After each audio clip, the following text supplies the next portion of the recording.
Rain was falling. Through it, a beautiful young woman with a sword could be seen, trying to take someone down. Several people rushed up behind her, asking if she was all right. She told them she was completely fine and warned that if they heard anyone speak against her or her student, they should send that person straight to hell without mercy. The others immediately agreed, saying they understood. The narration explained that this girl was extremely dangerous. A young man called out to her, addressing her as Brother Chuyan, asking what she was staring at and telling her to hurry and help him. This young man was Chuyan, and his importance would become clear later.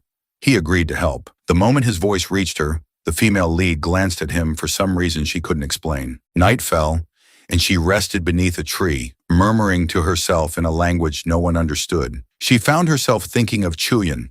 The author had written that this girl would fall in love with Chuyan, her own student. As she thought of him, she suddenly realized something was wrong. A strange glitch flickered before her eyes. The moment it appeared, she understood. The feelings she had for Chuyan weren't actually her own. The realization hit her fully. She felt like she was simply the main character placed inside someone else's book. This world wasn't even real. A person named Guji had written this character, had written that she was the protagonist, and had also written that she would fall hopelessly in love with her own student. After writing all of this, the author had apparently realized that none of these thoughts were truly hers. They were someone else's thoughts, the thoughts of the writer who had created her. Realizing this, she grew furious, demanding to know why that person had written that she would fall for Chuyan. She insisted this wasn't her real feeling at all. Burning with anger, she declared she wouldn't let that person go. Introducing herself, her name was Vaji. She added that it didn't matter who he was. He would die. The scene shifted to reality. Coffee was being poured, and a young woman remarked that the man was a writer. They were on a blind date, and she explained that her aunt had told her he was a writer, so she wanted to know what stories he'd written. He explained that his mother had arranged many blind dates for him and that he used to make some effort for each one, but eventually grew too bored to bother. For this date, he admitted, he hadn't prepared anything at all. The girl thought to herself that she hadn't expected all writers to look this unkempt. Her impression of him had clearly soured. She asked if he was even listening to her. He coughed and then launched into a long boast. He claimed to have written many stories, that there was no better writer in the world, that he'd written enormous, sweeping stories spanning every social class. He kept rambling on. Listening to all of it, the girl became genuinely exasperated. He added that he drew inspiration from looking at his goddess. She asked if he could speak in normal human language. He replied that he was currently trying to write a fantasy novel. Hearing this, she concluded he was clearly some kind of online writer and asked how much he made a month and whether he could even cover her cab fare. He insisted he had no shortage of talent and made a great deal of profit, though in truth it wasn't much. She told him to stop. He admitted that this month he'd only earned about 10,000 yuan, then added that this was still more than she made. She laughed and said that meant he was unemployed. He protested, stunned. She thought to herself that everything about him seemed fine otherwise, but she could never start a relationship with someone unemployed. She stood and said she had something to take care of and stepped away. He told her to go ahead. He sat there wondering to himself what kind of games girls even like these days. He admitted he didn't understand any of it and reflected that if it weren't for his argument with his mother, he wouldn't have come at all, though embarrassingly he had to admit the girl was quite pretty and he did feel drawn to her, even if there was nothing he could do about it. His phone rang and he answered quickly. Comments were coming in on his story. Seeing the comments, he felt inspired and decided to keep writing, saying he wouldn't rest at all. He needed to write the next chapter. He paid for the meal, the girl had eaten for free, and left. The scene shifted.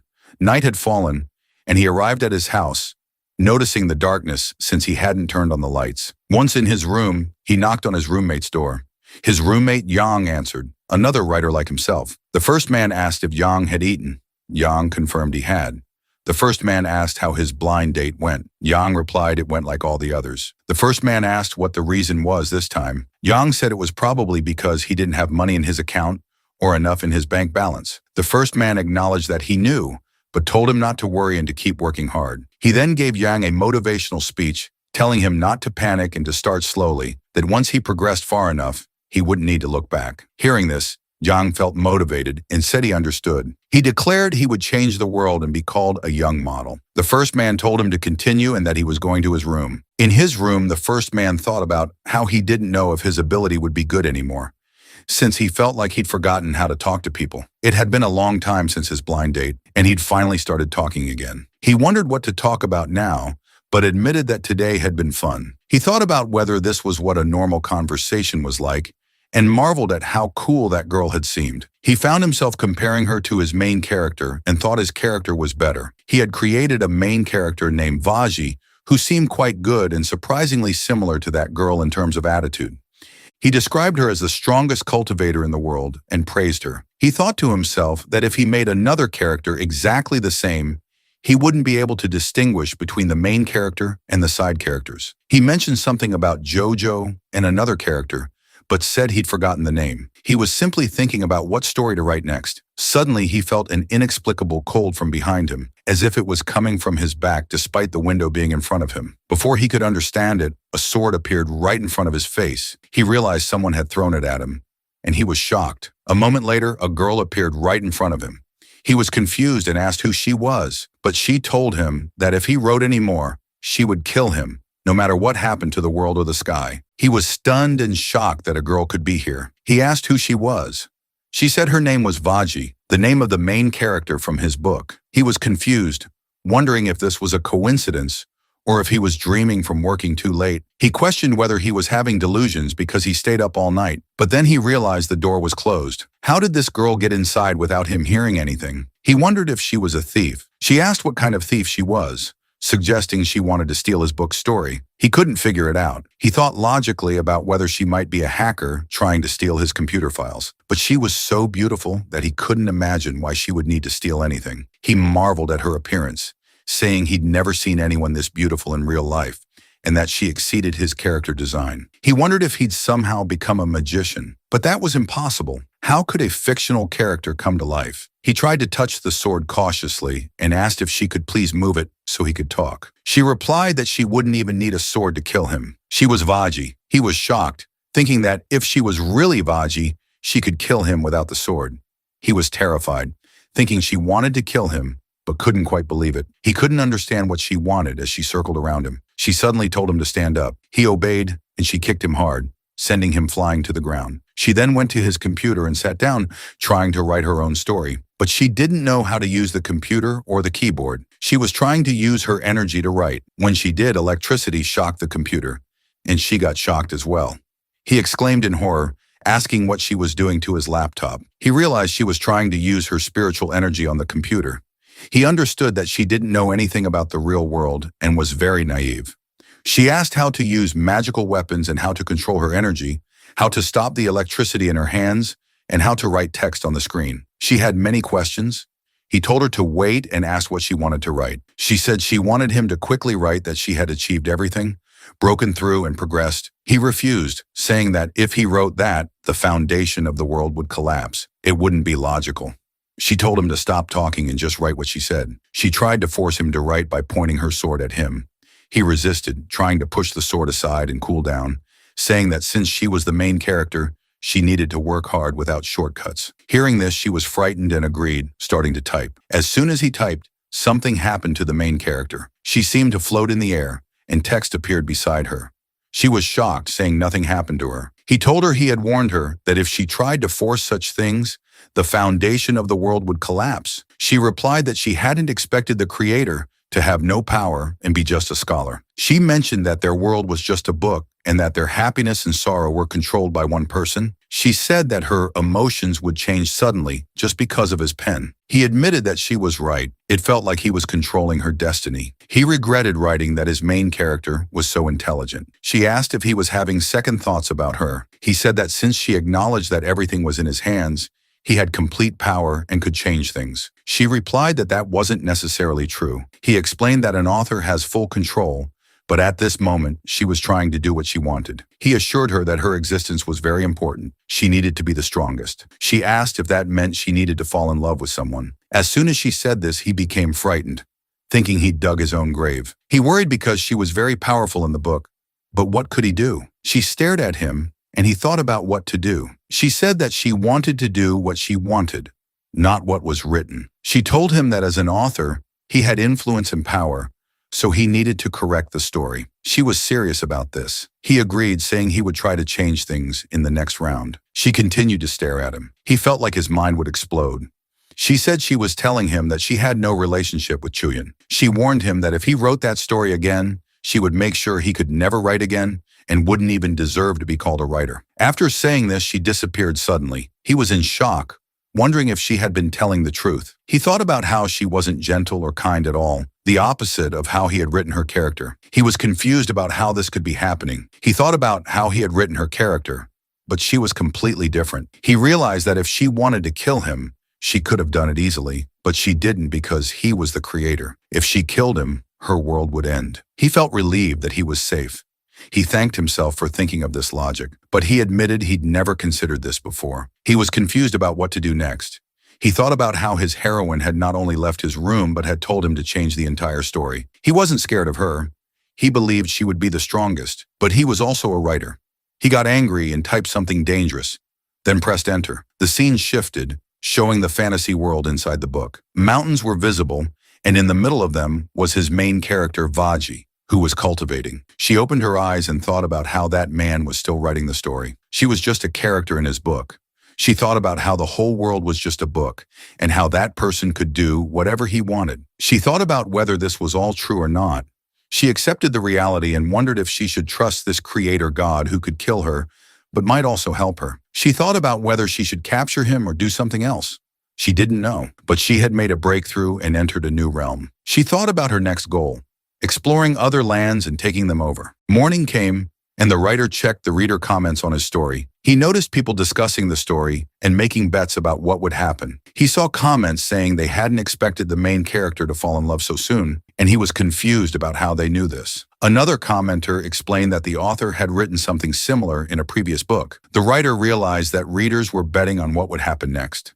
He thought about the importance of keeping suspense in the story so that the audience would be surprised. He was happy thinking about this and told himself that even if his book flopped, he'd only lose money. He hadn't had a flopped book before. The important thing was that he had survived. He had gained 400 new subscribers. He went to his friend's room, expecting him to be writing as usual. His friend opened the door before he could knock. He saw that his friend Yang had packed his belongings. He asked if Yang was going somewhere. The scene shifted to a street stall where these two friends often hung out. The moment was serious because Yang was leaving home. Yang explained that his new book had been reported. He said his work was being used by many people, and they were getting more information from it. An editor had told him that he'd kept it in draft form, but it still got reported.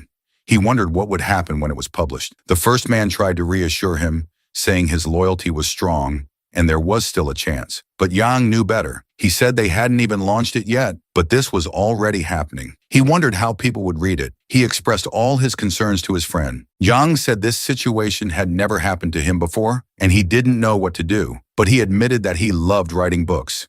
He wanted to show the world his heartfelt stories. That's why he wrote books. He had struggled so hard. He had worked 10 hours a day writing books and still nothing had come of it. His health had suffered, but he continued. He explained all of this to his friend, who listened silently. The first man admitted that Yang worked harder than he did, having seen him writing while delivering food. Yang said that this time he wouldn't succeed, and his parents were waiting for him to succeed and lift them out of poverty. But now he understood he needed to face reality and live a normal life. The writing world wasn't for him anymore. He said his pen might not even belong in this world. He was leaving. The first man understood but told him that even though he was poor and struggling, he had gained a good friend. If Yang ever needed help, he should ask. Yang agreed, saying they lived in the same city and could still see each other. He wished that the first man's new book would be a hit. He said goodbye and left on his bicycle with his packed belongings. The first man felt discouraged thinking about Yang's situation. He reflected that his own situation was similar. He had dreams but couldn't fulfill them. His first book hadn't made much progress, and he could only do slightly better. But he had no control over his family since they didn't pressure him much. He was lost in these thoughts when he noticed a girl running past him. She bumped into him slightly. He wondered where she came from and why she was running so fast without making a sound. He noticed she was a gaming streamer, an introvert who was running away. He realized she lived in the house next to his. Zhang had mentioned she was a gaming streamer. He thought she must be struggling with her streaming, which is why she was going out to drink. He thought Zhang might like her. The scene shifted again. He arrived home thinking the place was boring with no one to talk to. But suddenly a sword appeared, and he realized his main character, Vaji, had returned. He was shocked and asked what the last sentence he wrote meant. Was he begging for death? He laughed and thanked her. Hearing this, Vaji was shocked that he was thanking her. He expressed relief that she was there so he could talk to someone. She was confused, asking if he was drunk or high, saying he was crazy. He asked her to move the sword aside so they could talk. She suddenly realized she'd forgotten what the last sentence was.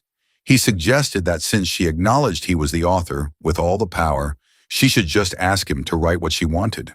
She was furious, saying she wouldn't fall in love with Chuyin just because he wrote it. She demanded he change the story.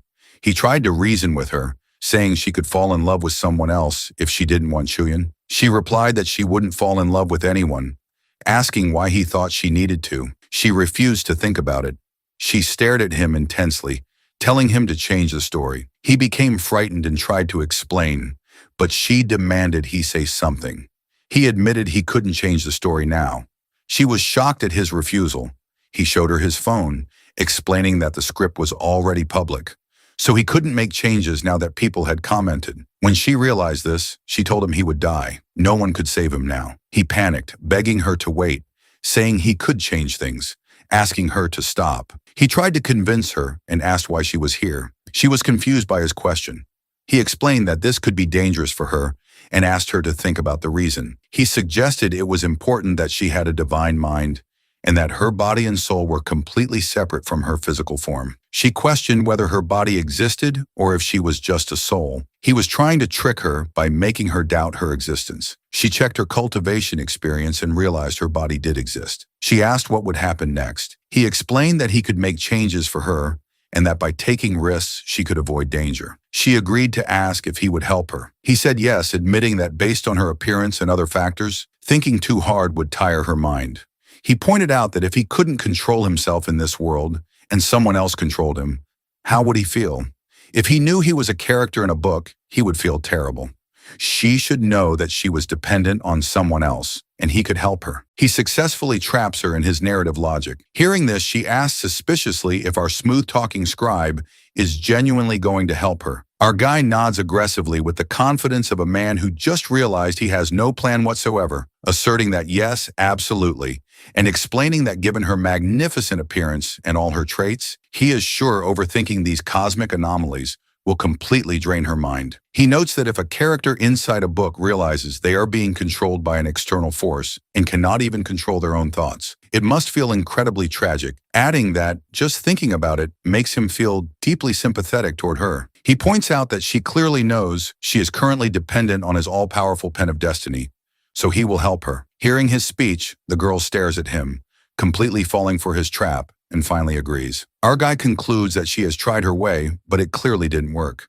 So she should let him handle this with proper narrative logic. He tells her to listen, explaining that before the chapters are officially published online, he will keep the raw text saved as a draft so they can test the cosmic effects first, and adding that he is going to write a specific script sequence right now to see what happens. He types out the text but keeps it strictly as an unpublished draft. The moment his fingers hit the keys, a strange cosmic energy begins to shift around them. Whatever is happening, even the observers don't fully comprehend. Meanwhile, the girl experiences a sudden sensation and thinks to herself that the man is physically weak, and yet his words hold a strange, absolute influence over her reality. She wonders what she should do with this human once she acquires full power, considering holding him captive as her personal scribe and continuously increasing her own spiritual strength, but questioning if that is the right path. Just then, our guy breaks her thoughts, telling her to listen and explaining that he is going to write a narrative sequence that will allow her to experience a profound cycle of life and death, noting it will be an incredible experience for her character arc while explaining a bunch of plot points. The girl cuts him off sharply, telling him that he thinks he knows her perfectly just because his hands wrote her existence, but warning him and asking what he thinks will happen if she delivers a heavy blow to his face if he utters another word. Our poor guy instantly panics, stammering to ask why on earth she would hit him since he is actively helping her resolve her plot crisis. He points out that the female lead he designed was incredibly elegant, beautiful, and magnificent, and questions if it isn't an absolute surprise that a regular human managed to construct her entire universe. He urges her to think about it rationally because according to her world's parameters, he is essentially a supreme god, and reassures her that once her character arc is successfully completed, she will be able to completely break free from the book boundaries. Hearing his elaborate explanation, the girl contemplates if such an outcome could truly be possible, admitting that this man is indeed the one who constructed her entire reality and concluding that she accepts these terms. Seeing her back down, our guy smiles and notes that it is not a major issue, but they should at least introduce themselves properly. He reminds her that this is the second time she has broken into his house, stating that his name is Chu Jae as he introduces himself and extends his hand for a formal handshake. The moment his hand moves forward, she flies into a rage, snapping at the mortal to get his hands away from her and demanding to know if he is trying to touch her. She proclaims that she is the great Wu Ji and does not allow just anyone to touch her, ordering him to back off. Our guy sighs internally with the weariness of a tired novelist, thinking that in the next plot update, he is definitely going to code some basic social etiquette into this feisty maiden settings. He reflects on what a difficult girl she is since she doesn't even know how to accept a basic greeting, which he finds unbelievable. Outwardly, he clears his throat, telling her that he is not entirely sure about her cultivation dietary laws, but asking if she wants to grab something to eat. He inquires if her soul can consume real-world food because he is absolutely starving, and invites her to let him show her around the real world. The scene shifts to a bustling outdoor marketplace where our poor immortal is about to have a culture shock special. The girl looks around, completely mesmerized and stunned by the modern environment. Just then, they pass by a local woman talking loudly on her phone to her boss, explaining that she is completely stuck in a massive traffic jam and promising to be there as soon as possible. Hearing this, Wuji is thoroughly bewildered about what on earth those people are talking about. She observes people clicking photos, while others are engaging in modern activities. Suddenly, her eyes lock on to a casual smoker lighting up, and she gasps in awe, genuinely wondering if this ordinary mortal is secretly a powerful fire cultivator.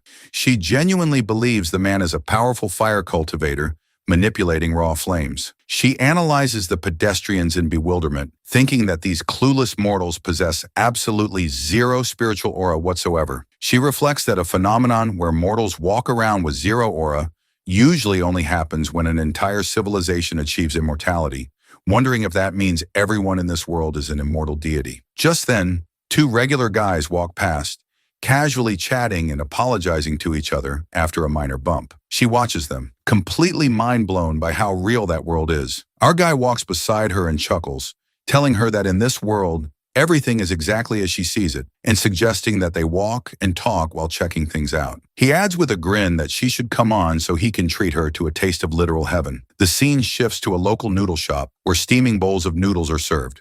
Our guy digs in and asks if she wants to try some.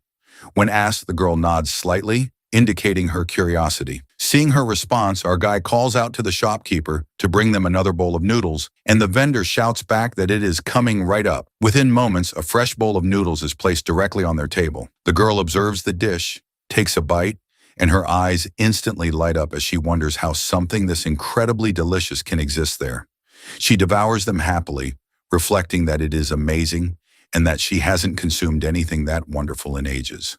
She remarks to our guy that his world is fascinating, noting that they humans consume food to sustain their physical lives, and declaring his world to be truly a treasure trove, rambling on with her cultivation perspective. She adds that in her current state, she is only at the chi cultivation stage, so she can only channel a microscopic fraction of her true energy. Our guy watches our elegant, mystical maiden slurping her noodles and thinks to himself that she literally looks like a stray kitty devouring forbidden treats. And honestly, the comparison is terrifyingly accurate. Meanwhile, a man sitting at a nearby table is staring at her intensely, completely captivated by her stunning beauty, and wondering why on earth she is wearing traditional cosplay robes in the middle of a scorching summer heatwave. Noticing his gaze, the girl fumes and whispers to our guy, asking if he didn't claim that no one would notice her there, and demanding to know why on earth that man is staring at her so intensely. When questioned, our guy explains casually that because it is the peak of summer right then, and she is wearing highly theatrical, heavy robes, people are literally just wondering if she isn't feeling hot in that. Hearing his explanation, she pouts instantly. Our guy quickly covers for her, calling out to the staring onlooker with a straight face to not mind them, explaining that they are actually travelers from another dimension, or basically aliens. Hearing this absurd excuse, the onlooker just gives them a thumbs up and quietly walks away. The girl blinks in pure confusion, noting that she sees that's how Earthlings roll, remarking that her mystical realm is vastly different from this chaotic human circus, explaining that in his world they can eat wherever they please, but in hers they don't have that lifestyle since food culture simply doesn't exist there. Our guy listens to her, replying warmly that he understands but that her world has its own unique grandeur since it is an ancient, mystical era. He advises her she shouldn't look down on it and reassures her that she isn't fake, but is real, and her world is completely real too. Hearing his cheesy, comforting words, the girl looks away, murmuring to this smooth talker to stop trying to butter her up and questioning why he isn't using his absolute power to bind and imprison her within his text. Our guy replies softly that it is because he is simply not that kind of person as he stands up to leave. And the moment he utters those words, the girl is struck by a deep, silent realization. The scene shifts as they head back toward the apartment building. Wooji walks silently beside him, reflecting that in this weird alien universe, this weirdly useful mortal is the only soul she knows. Noting he is her sole anchor there, she doesn't know about anything else. And she doesn't even know if she can successfully survive in that realm where concepts of wealth and poverty are so stark. She concludes that to truly comprehend this world, she must follow him closely for now and cooperate with him. Her mind constantly drifts back to his words about being simply not that kind of person. Lost in thought, they finally arrive back at the apartment. Our guy locks the door behind them and immediately heads to his desk to work. Seeing him type, she approaches and asks what exactly he is doing now. Our guy replies that he is writing the next arc of the story because he knows exactly what needs to be done, reminding her that she asked him to outline the future plot. Our guy launches enthusiastically into his grand storyline. But the moment plot point arrives, our furious maiden's eyes widen in absolute murderous horror. Our guy explains cheerfully, because apparently he has a death wish, that after this arc, our heroine will face off against a massive, venomous entity known as the Lord Snake, and that during the climax of the fight, she will accidentally fall straight into his venomous pool, causing her body to be heavily poisoned. Hearing this catastrophically terrible plot twist, our outraged maiden violently grabs his poor manuscript and shreds it into confetti, screaming that this is absolute garbage, calling it completely unacceptable, and demanding to know how on earth he can let a disgusting snake poison her body. Our guy tries desperately to reason with the rage beast before him, telling her to wait and explaining with the desperation of a condemned man that at that exact same time, her disciple Shudian will be right outside the cavern, and by pure accident, he will discover the hidden fruit that serves as the perfect antidote to the snake's venom, explaining that Chudian will obtain the antidote to save her life. Hearing this absolute nonsense, our temperamental goddess fumes,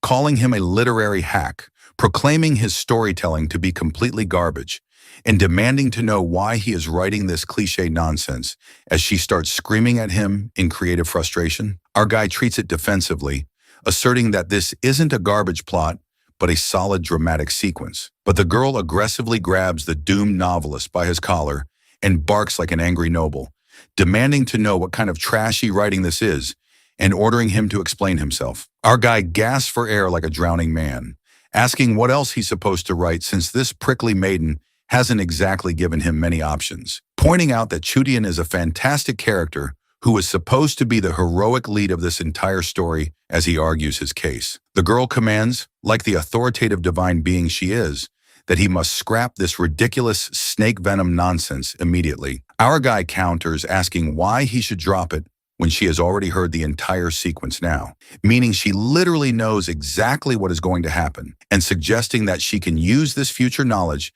to ensure the snake never manages to poison her in the first place, noting that if she remembers this plot point, he won't be able to trick her. Hearing this surprisingly decent logic, the girl stops her tantrum and ponders that, okay, maybe this makes sense, since because she now knows the future events of her world, she can actively alter the outcome before it even happens, ensuring that way that even the creator won't be able to force the plot on her. Our guy clicks his tongue and offers an alternative, suggesting he can just write that she finds the antidote herself at the very bottom of the pool, ensuring she never has to interact with her disciple for help. Hearing this, she narrows her eyes, remarking that it really feels like he is just desperately trying to avoid changing her overall story and accusing him of not being genuinely willing to help her at all. Our guy defends himself, telling her that it is her life and she should hold absolute control over it, asserting that he is merely giving his absolute best to assist her through her narrative crisis and suggesting they just see how things unfold. Wondering if perhaps this is simply destiny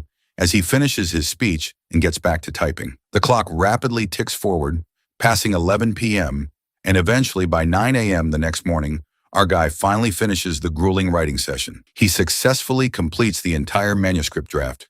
Guding, his head is spinning completely. He looks up and notices the girl standing by the window, staring deeply at the morning sky. Our guy approaches her and asks what she is doing over there, wondering why she doesn't try to interact with things herself. The moment he asks, the girl looks back and murmurs that she does not know how she can interact with anything when she knows absolutely nothing about this world, explaining that before she touches anything, she needs to fully comprehend it first, worrying that she might accidentally break his objects, and bluntly pointing out that besides, he isn't even rich. Her blunt words pierce through him like a literal arrow. Our guy winces, noting that hurt, and telling her that to truly comprehend this world, she has two great options, explaining she can either read comprehensive history books or watch real-world dramas to understand human behavior. Hearing this, she ponders that books make complete sense to her, but wonders why on earth she would ever need to watch a drama. Our guy smiles, telling her to come on and let him show her, inviting her to check it out. He grabs the TV remote and presses a button. Instantly, a highly intense romantic kissing scene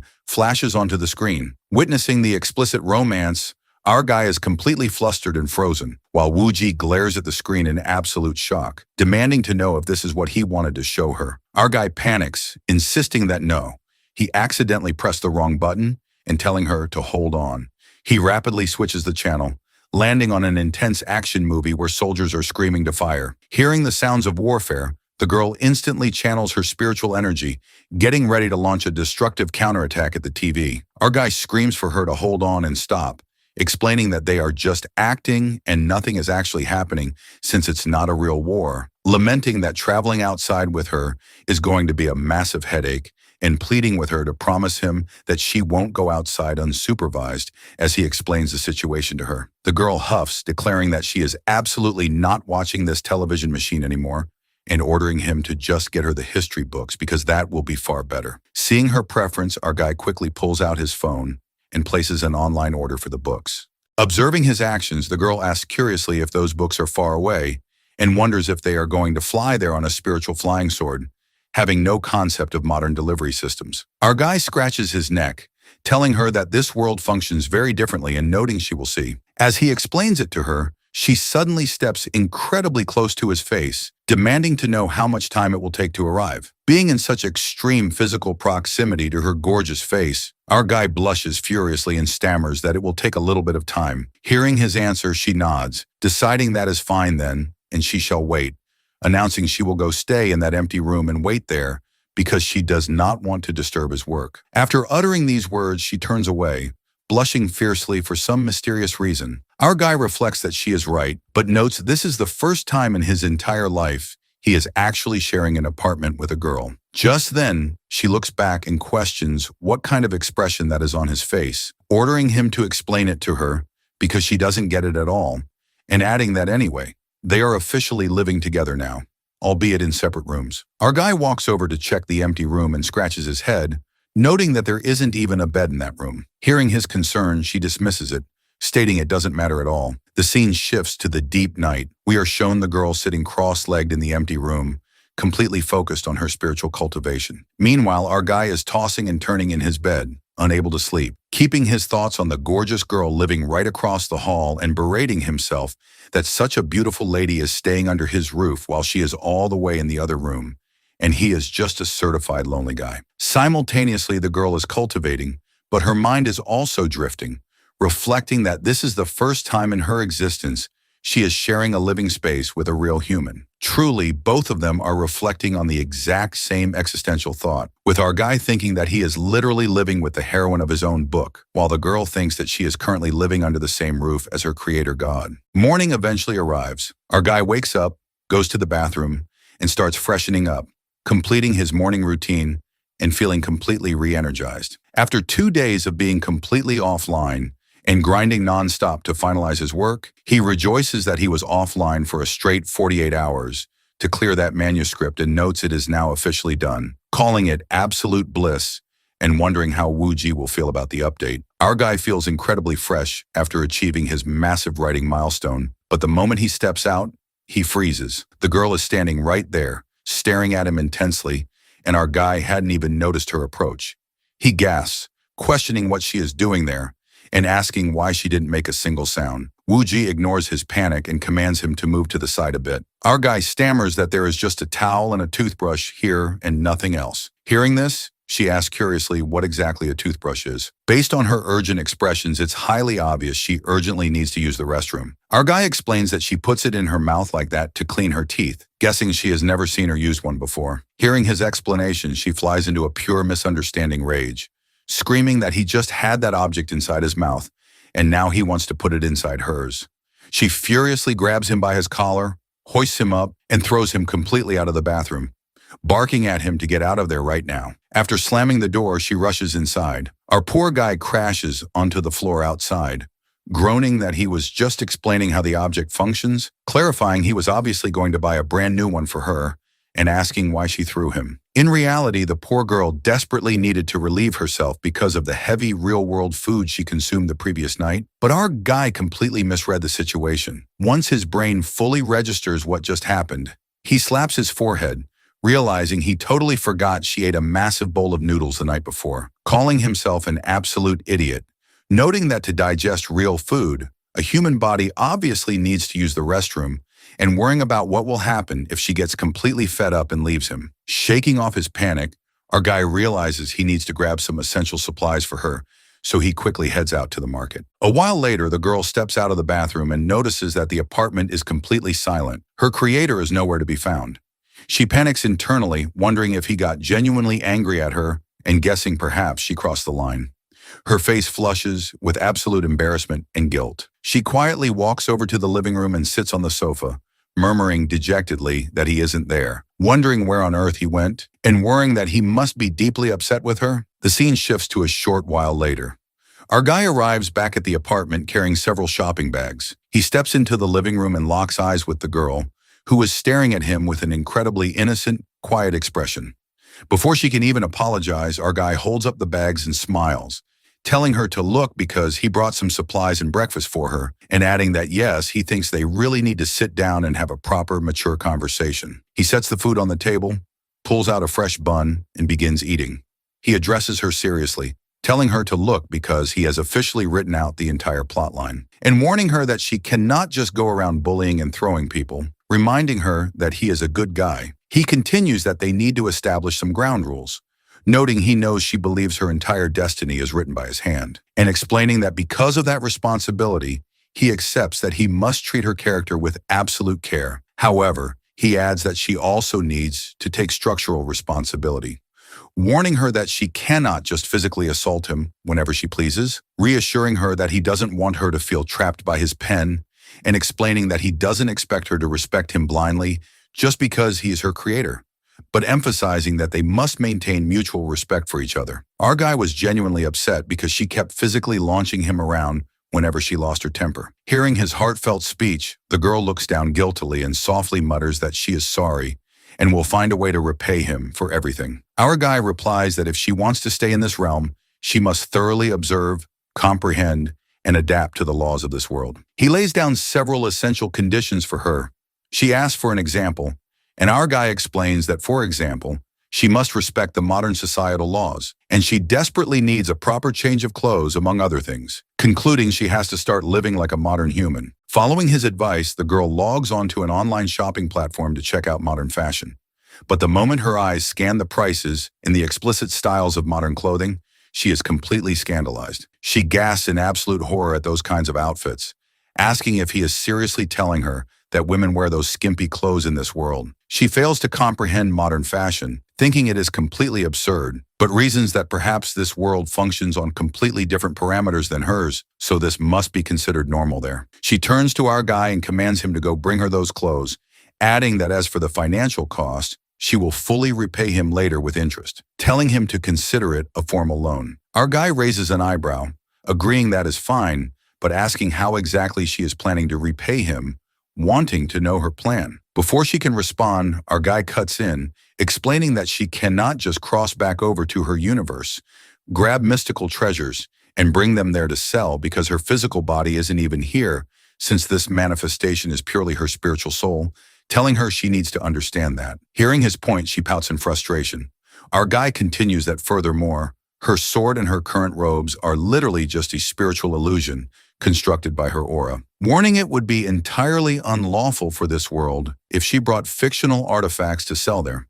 He adds that she also cannot just go outside and perform supernatural stunts or shows to make quick cash because he knows her character perfectly since he is the one who wrote her, noting she possesses immense absolute pride as the strongest cultivator, so she would never resort to doing cheap street performances. As our guy breaks down her personality, the girl grows increasingly annoyed, wondering how on earth this human knows her psychological traits so perfectly and finding it infuriating. Our guy offers a real solution, suggesting that in fact, she can actually write web novels online so that way she can earn her own independent income. But explaining that to do that, she will have to use his bank account so that the earnings can be processed legally, calling it a viable path.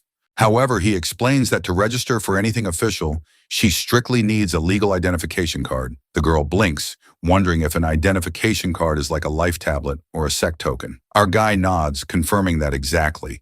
Just like a status token in her world, it is an absolute necessity, adding that without a card, whether an Aadhaar card or an ID card, she cannot perform a single legal activity in this world, warning that navigating this realm without one will be a total disaster, and noting that obtaining one legally for a manifested character is incredibly difficult. Hearing the obstacle, the girl suggests if they cannot simply purchase a status card with money, or perhaps just take someone else's card. Our guy scoffs, asking if she is telling him that people in her universe can just casually swap status tokens and life tablets like that. The girl looks away, admitting that is true and noting she understands she needs to learn the rules. Our guy points out that the real question is whether she can actually write a compelling story.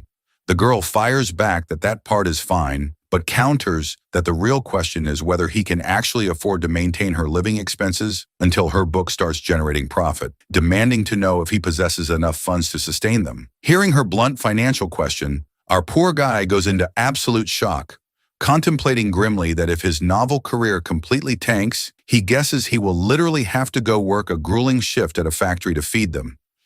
But internally, a sly idea sparks in his mind as he wonders what will happen if he uses his author powers to secretly tweak her character settings, reasoning that if he rewrites her slightly to turn her into a master storyteller, she will be able to pump out absolute masterpiece novels, which he considers a brilliant scheme. Meanwhile, the girl showcases her pride, firmly stating that she has absolutely no need to rely on cheap tricks because she is the great Wu Ji and will easily scale the highest peaks of success in this world, telling him he doesn't need to stress his small mind about it. Our guy smiles, noting that is fine, but adding he can still offer her some solid creative guidance and advice. The girl scoffs that it is sweet of him to offer help, but points out his own career is completely struggling, demanding to know how on earth he is planning to support her or handle their expenses. Our guy responds firmly, telling her to listen because he is not backing down and can easily support one person. He adds that to make this work, she must strictly follow 3 specific rules, explaining that first of all, she does not need to hover around him or follow him everywhere all day, since she needs to focus on her own independent path and take care of herself. Second, she must adapt. And third, she must do something that allows her to break free from the narrative boundaries of her book, asking if she understands. Our guy delivers these deep truths to her, adding that he is telling her the absolute reality of this world and noting that to survive there, she must put in real effort. The girl finally nods in agreement, deciding that is fine and asking why not, but insisting that before anything else, they must go acquire those clothes for her immediately, urging him to go quickly. Our guy sighs, agreeing that it is fine, but reminding her to remember to consider this shopping trip as a strict personal loan. The girl smirks that she has got it loud and clear. With that, they prepare to head out to the commercial market, with the girl feeling thoroughly pleased as she thinks that it is excellent that her creator is cooperating and they are now going to get her modern attire. The scene shifts to a bustling clothing boutique in the city. The market is completely packed with crowds. The moment they step inside the shop,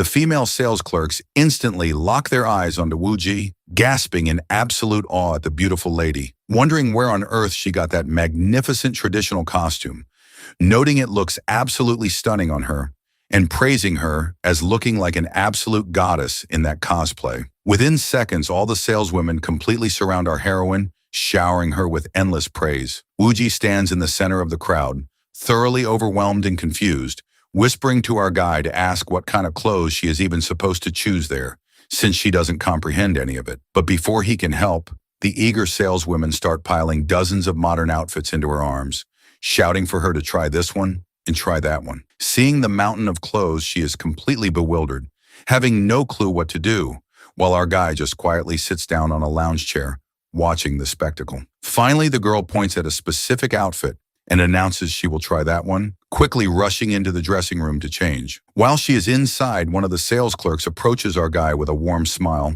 remarking that his girlfriend is absolutely stunning, and noting that honestly, those outfits suit her perfectly since she looks so adorably shy while selecting them. Our guy chokes, questioning the mention of a girlfriend. Just then, another clerk chimes in, confirming that yes, the two of them truly look like a perfect match. Inside the dressing room, Wuji's enhanced senses pick up their conversation, and she ponders in confusion about what exactly a girlfriend signifies and wonders what on earth a perfect match is. She shakes off her thoughts and rapidly changes out of her heavy traditional robes into the modern outfit. The next instant, the dressing room curtain is pulled open. The moment she steps out, the entire boutique falls into absolute dead silence. Every single person in the shop stands completely stunned and frozen, unable to utter a single word. Our guy's heart completely stops beating as he stares at her. She looks so overwhelmingly beautiful that words simply cannot describe it. She steps forward, posing slightly, and asks how she looks. Hearing her voice, everyone breaks into cheers, and our guy stammers that she looks absolutely incredible. The saleswomen squeal that this is breathtaking, declaring she looks more stunning than a literal superstar. Noting her cosplay is amazing, but pointing out that her traditional undergarments seem highly incompatible with modern clothing and suggesting she definitely needs to purchase modern undergarments as well. Asking how about they get her some fresh sets. Hearing this, the girl is thoroughly confused, thinking to herself about the structural purpose of modern undergarments, wondering how it functions, and questioning if normal humans wear those things. One of the clerks approaches her gently and asks her to please tell them what her cup size is so they can prepare the perfect, comfortable fit for her. Hearing this, Wuji is completely baffled, wondering why they are suddenly talking about a cup since they are selling clothes, and asking where a cup came from, having absolutely no concept of modern undergarment measurements. Seeing her complete confusion, our guy adjusts his glasses and calls out confidently to the staff to get her a D cup and make sure it is of the absolute highest quality. Hearing his specific order, the saleswomen look back at him in absolute shock, thinking to themselves that he claims she is just a friend, so they wonder how on earth he knows her exact specific measurements. Meanwhile, the girl looks down at her new modern skirt and murmurs uncomfortably that those modern clothes expose too much of her legs, feeling like everyone will look at her, and noting that she notices people here wear fabric sleeves on their feet, asking if she should purchase those socks as well. Our guy chuckles, telling her that, yeah, sure, she can buy whatever she needs since he is the one footed with the bill anyway. The scene shifts to a short while later outside the commercial boutique. Our duo is walking down the street, and the girl looks thoroughly uncomfortable and awkward in her new modern attire, while our guy is walking beside her, thoroughly mesmerized, thinking that it was worth every single cent and was totally worth it. He keeps stealing glances at her. Noting his constant gaze, Wuji snaps, demanding to know what on earth he is constantly staring at, and pointing out he has never looked at her like this before. Caught red-handed, our guy quickly clears his throat and explains defensively that it is not a weird thing, asking if she didn't see how countless people were staring at her inside the shop and noting, it is simple logic. He adds that the reality is she is naturally capturing everyone's attention because she looks exceptionally beautiful, stating it is as simple as that and explaining people are literally just jealous of her stunning appearance, feeling strangely proud of her. Hearing his words, the girl ponders that she must accept that this is how things function there, but reflects that wearing those garments is incredibly uncomfortable for her. As she copes with the modern outfit, she suddenly recalls the sales clerk's words and asks, by the way, what exactly the definition of a girlfriend is. Our guy freezes, thinking that she heard the saleswomen, and tries to explain it using her world's terminology, asking if she recalls the concept of a Tao companion in her cultivation universe, and noting it is basically like that. Explaining it signifies two individuals who are closer than regular friends living in a formal romantic relationship. Like them, for example. He somehow manages to patch together an explanation, but the girl immediately presses further, asking what the exact meaning of a perfect match is. Hearing her follow-up, our guy stammers that a perfect match is like when two Tao companions are structurally perfect for each other and live together in absolute harmony.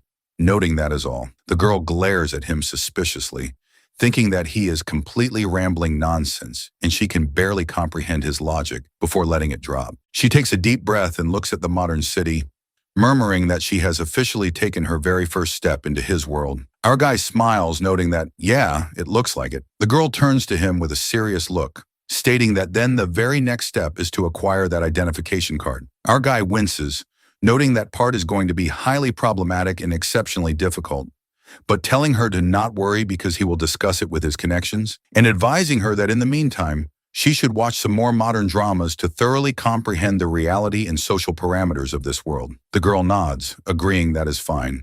As she watches a drama sequence, she asks curiously if this massive city showcased on the screen is called Shanghai, noting she doesn't get it. Our guy corrects her that, no, that is actually Nanjing, and explaining they don't need to focus on the city specifics. Following that, she fires off a relentless barrage of questions about modern infrastructure, public transport, and various urban elements, and our guy patiently breaks down and answers every single query. Finally, she points at a visual on the screen and asks her last question, wondering if that is a mystical fruit and noting it looks incredibly delicious. Our guy smiles, explaining that it is actually a strawberry cake, a wonderful baked dessert. Suddenly, the girl falls into a deep, absolute silence. Noting her sudden quietness, our guy asks what happened and wonders why she suddenly stopped talking. She looks away, deeply immersed in her own analysis, thinking that this man actively writes these beautiful stories because he wants to escape his own mundane reality, and reasoning that is why he became a web novelist, so that his readers can experience the grand emotions he creates. The girl applies her own profound psychological analysis to our protagonist, resolving internally that she must scale the absolute highest boundaries of power. Our guy breaks her silence, asking if she is all right and wondering why she suddenly stopped asking questions. The girl quickly masks her thoughts and replies softly that she was simply tracking the time, adding that she suddenly recalled that he is a highly busy author and noting she remembers he still needs to complete his upcoming manuscript and update his chapters. Our guy gasps, realizing she is right and noting he totally forgot. Seeing his realization, the girl practically drags him toward his desk, commanding him to go focus entirely on his work while she shall focus on hers. The girl walks over to the living room, sits elegantly on the sofa, and looks back at our guy with a profoundly gentle, beautiful smile, gesturing for him to write. Our guy sits at his laptop, completely moved, thinking that this genuinely feels like the warmth of a real home. But right as he bathes in that beautiful emotion, the girl breaks the silence. Uchi speaks softly, telling Chu Jie to look because it seems his updated manuscript cannot keep her soul anchored in this realm for very long, and announcing she must cross back over to her own universe now. She explains that once she returns, she will actively manipulate the laws of her world so that she can stay manifested beside him for a much longer period and eventually journey to you with her true physical body. Hearing her sudden departure notice, our guy panics, jumping up from his desk and shouting for her to wait and not go yet, stating that the most crucial thing that just occurred between them was something he couldn't finish. But before his words can even echo in the room, she completely vanishes into thin air. Her brand new modern clothes instantly lose their form and drop directly onto the sofa, leaving the space completely empty. Our guy stands before the empty couch, completely heartbroken, crying out that his world and his entire world is gone, and lamenting that his home is gone. He laments deeply because she had just filled his apartment with life, but now her presence has completely vanished from his reality. For now, we see that our female lead, Wu Ji, has officially crossed back over to her own universe. Left completely behind, our poor protagonist falls into a deep state of dejection. He sits alone, staring blankly at the modern clothes she left behind, lost in his thoughts. Finally, he picks up her outfits, tosses them right into the washing machine, and stands at a distance, watching the cycle spin. He sighs deeply, thinking that she is really gone, feeling so incredibly sad, and noting his whole lively home feels empty again as he continues to act completely dramatic. While coping with her absence, he ponders what on earth he should do now, deciding he might as well get back to work because he desperately needs to write the upcoming chapters anyway. So he tells himself to focus on that. He opens up his laptop and starts grinding away on his manuscript. Before long, we see that he has officially uploaded the latest chapter online. However, the initial response is completely underwhelming. The readers don't seem to appreciate the new plot directions at all. At the same time, his mind constantly drifts back to Wu Chi. He recalls how she explicitly stated that she wanted absolute freedom, free from the control of any author's pen. Reflecting on this, our poor guy grows deeply anxious, wondering how he could have ever anticipated that the heroine of the very novel he is writing would literally manifest into reality. He hops online to monitor the reader community, eager to see what his audience is discussing. Looking at the comments section, he notices a massive wave of identical complaints regarding why on earth this chapter is so incredibly short, noting it ended so fast they didn't even notice, and questioning if they already finished reading this update, as everyone leaves the exact same feedback. Our guy dismisses his anxiety, thinking that it's fine, and that within a day or two, he will publish a comprehensive outline of the upcoming lore to satisfy them and put out the right content. Just then, he notices a specific comment from a female reader who is enthusiastically praising the chapter, writing that the upcoming arc is going to be absolutely spectacular. As it turns out, she had somehow predicted the plot trajectory beforehand. Seeing her accurate guess, our guy replies directly to her comment, confirming that yes, that is exactly what is going to happen. The moment he posts his confirmation, the female user quickly replies back, writing a welcome and thanking the author for the response. Our guy smiles, thinking that at least some people are actively hyping up his work. Meanwhile, the scene shifts, moving back inside our heroine's mystical cultivation universe. We see Wu Ji sitting in a state of deep, absolute meditation, channeling her spiritual energy. The moment she slowly opens her eyes, she confirms that she has successfully crossed back over and returned to her own realm. Now she needs to head straight to her grand palace hall, where her subordinates have been anxiously waiting for her return. Before long, the high-ranking members of the council chamber arrive to deliver an official report to their leader. They bow deeply, reporting to the Grand Matriarch. Based on the strategic information delivered by her scouts, Wu Ji commands firmly that it is very well, and she shall personally journey to handle those adversaries herself, ordering him to go instruct their absolute finest disciples to prepare for departure. Hearing her order, the commander complies instantly, bowing and stating that it is understood, Matriarch, and adding that he shall personally lead a vanguard of their top disciples. As they prepare, our heroine smirks internally, thinking that it is excellent and she already possesses full knowledge of exactly how this layout is going to unfold. Having acquired future knowledge from her real-world creator, she reflects that she knows for a fact that this crucial clue was uncovered by disciple Chutian, finding her future knowledge flawless. She addresses the commander openly, telling him to listen and explaining that she wishes to personally extend her gratitude to Chutian, noting his fortune has been exceptionally grand, and ordering him to ensure Chutian receives an abundant extra reward for his massive contribution to their sect. Hearing her unexpected favor toward a low-ranking disciple, the commander is thoroughly stunned, wondering how on earth the Supreme Matriarch discovered Chutian's specific findings. Meanwhile, we cut to Chutian, who is completely focused on his physical cultivation practice. Suddenly, a formal announcement echoes through the grounds, and a messenger approaches him, calling out to Chutian that the Grand Matriarch has summoned him to her presence immediately. Hearing the summons, the boy complies nervously, stating that it is all right and he shall attend at once. The scene shifts to the Grand Palace Hall. Chutian arrives before the Supreme Matriarch, dropping to his knees to offer a formal greeting, declaring his humblest respects to the Grand Matriarch as he bows deeply. However, Wu Ji doesn't say a word. She just glares down at him with an intensely sharp, analyzing gaze. Under her terrifying scrutiny, the poor boy begins to tremble in absolute fear, panicking internally and wondering why on earth the matriarch is staring at him with such a dangerous, piercing look, failing to comprehend her behavior. As he remains kneeling, the matriarch is analyzing his face, thinking to herself about why on earth his facial features look so incredibly similar to Chujie's messy face. Looking at her disciple, she realizes that Chutian's design shares an uncanny facial similarity with her real-world author. Having made the connection, she concludes that this is the narrative layout, while poor Chutian is completely lost, wondering anxiously if she is putting him through some kind of psychological test.